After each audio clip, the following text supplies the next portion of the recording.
Here I have Hyundai i30 and let me show you where you can read the system information. Let me show you what you can read from those information. Let's begin.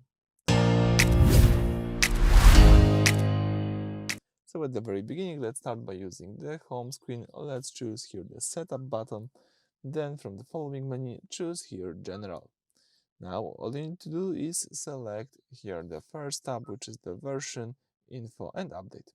Here let's start from the beginning. You've got here information about the platform. So this shows the exact hardware generation of your car's infotainment system.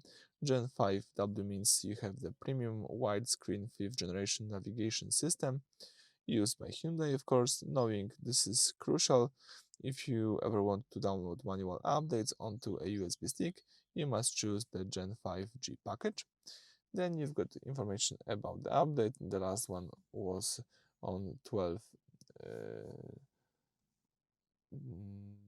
February this year. We've got information about the exact model, the software version, OTA. As you can see, service is not active in my case. OTA stands for over the air. This notification tells you that the car's built-in wireless system upgrade service is currently sleeping or disabled because it hasn't been paired or activated through the Hyundai Blue Link smartphone application yet. Then you've got information about the firmware, navigation, app version, map version, mine is from Europe, device ID. Here you've got over the air updates. So when you pair your smartphone app and check this box, you grant the vehicle permission to slightly download its system bug fixes and map updates via the cloud using the car's internal cellular connection. It prepares everything in the background while you are drive, then ask to install it next time you park.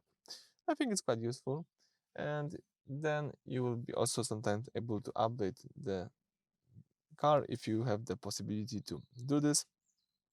So if you download a brand new system update file from Hyundai's official websites onto a fast USB thumb drive, you plug it into your car's USB media port and then tap this button. The system will read the stick, verify the security files and manually reflash your system to the last version. So then you will be able to do this. Now, as you can see, you cannot even tap the update button. So that's it for this video. Thank you for watching. Please subscribe to our channel and leave thumbs up.